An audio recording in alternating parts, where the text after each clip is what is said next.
Week 7, looking for a victory, is a lace pattern creating the V's. It's important in our lace work for this project that you do go down a needle size, as we did in our previous lace section. This is a 10 stitch repeat, and as always, it will save you a lot of work and headache if you will put stitch markers in every 10 rows so that you can make sure that you're on track for the pattern. So let's take a look at some tips. Here is my looking for a victory, done in the darker green, so it's not quite as easy to see. This is a 48 row repeat, and I am on my final repeat of the 13 rounds. You might remember that I have moved my beginning of round into the middle, and I am ready. I'm actually on round 2 because I want to show you a couple of things. When those of you that are working on a magic loop, this is one of those patterns that you could have a yarn over at the beginning of your round, as this one is. And I'm actually on round 3 where I am knitting. And so again, you're going to want to make sure that you haven't lost this yarn over when you make the turn if you're doing a magic loop. And so we're on a knit. And so when you have a yarn over, you simply knit into it as you would another stitch. It's going to be loose because it is creating a hole. And then we're going to simply knit across these 10 stitches. And in the next segment, I put my stitch markers in so I know where I'm at. In the next segment, I have recreated where I did not do the yarn over from before. So I want to show you how you can just fix that. Many times we go back and take things out, but we don't need to, especially with yarn overs. So this is, if I look 2, 4, 6, 8, 9, I'm supposed to have 10 stitches. And I look and I say, oh, I think I'm missing a yarn over. One of the things I do if I find a mistake is I go and look at the next section and I compare, I count, and then I look and I see, oh, there's that yarn over. I look back over here and I see, oh, there is no yarn over. And so I'm just going to go down and pick up that bar that's between the stitch, and I simply created the yarn over, and I'm ready to knit my 10 stitches. And so one of the things that I do to help with lace knitting is I do a lot of counting. So I would count this as I go along to make sure that I'm ending up with the 10 stitches. So I'll go ahead and finish round 3, and then we'll take a look at how we do some of those knit yarn overs and passovers in our round 4.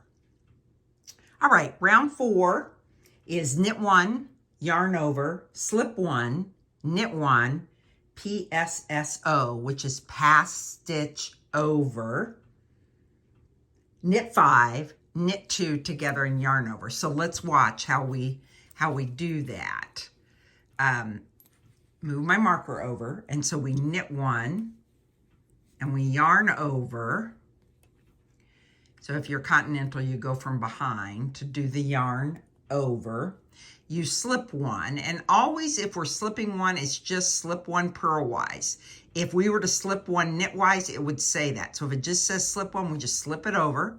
We knit 1, and then we come in front. It's kind of like a bind off, and this is the psso, pass it over and off, and that creates a beautiful little, it's kind of, you can see them down here, how we get these little almost cable looks. And then it's knit 5,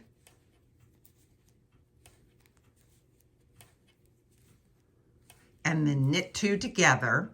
And on this round, I did it once without this final yarn over. So don't forget to put that yarn over in. Whenever your yarn overs are close to your marker, sometimes they can drift. So if you knit English style, then you'll bring the yarn forward. Trying to do it looking through the camera. You bring your yarn to the front and around the needle, and then you'll hold it and you'll do the next knit stitch. So let's move this over, and then we'll do a knit stitch, and that has created that yarn over that will be there when we come back to knit it around. I want to show you one more little trick when working with the magic loop. I am on round 10, which is knit 3 and then knit 2 together.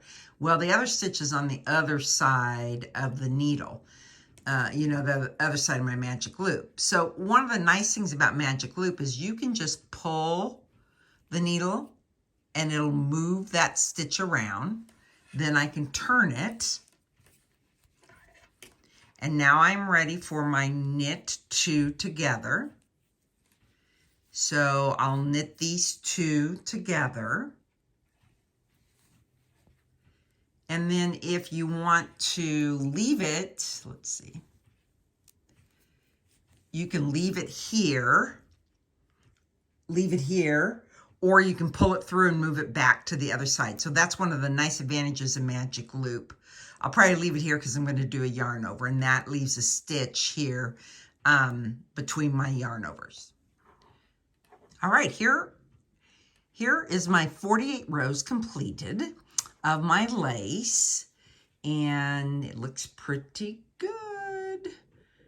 We've worked with the one color, and I will tell you there's a couple of mistakes in here, but you know what? Can't really see them. Now I've got a little darker yarn. If you're using a lighter yarn, you might be able to see that more. But we'll be ready for next week, which is Tiny Victories. You'll be working again with 2 colors and a real simple little bit of color work first. So for those of you that maybe haven't worked with color work, this is a nice way to do this. So we're kind of on the home stretch. The patterns get pretty easy after this. So this will be what we'll look forward to for next week. We're going to take a little walk down memory lane. This is our very first HusKAL in 2015. I had just opened August 27th, and there was a national yarn company that was sponsoring a scoreboard knit along. And so we just kind of threw it together at the last minute. We used some brown sheep yarn.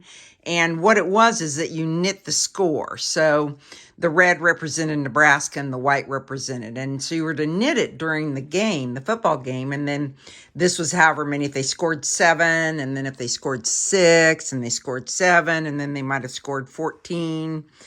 And this would have been 2015. So the football team was doing a little better then.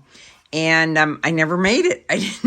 I didn't finish it because then there were sometimes when they would score and this must have been a field goal. And that's it. I didn't make the whole season. It would have been very cool. But I didn't make the whole season. But I got this far. I don't even remember how many games. So we had 22 participants. So people were enthused, and it was a great fun kickoff, and it's what started our HusKAL. So let's take a look at 2016 then. And 2016 is when we moved into doing week by week, a week by week pattern. Please know that this pattern is retired. We can't replicate the yarn. We can't replicate it at all. But I did want to show it to you so that you can see that this is when we started to do the different patterns. This was not one of our patterns. After this year, we started writing. After next year, we started writing our own. So it had some lace. The other thing that this 2016 had is an I-cord edge. You had to come along and pick all this up. Well, you can see I didn't get the side 2 done. So to wear this, I can wear it one side I-cord. We had, let's see, 29 participate in our year 2016. In the coming weeks, we'll look at the rest of the years that bring us up to our current 2022.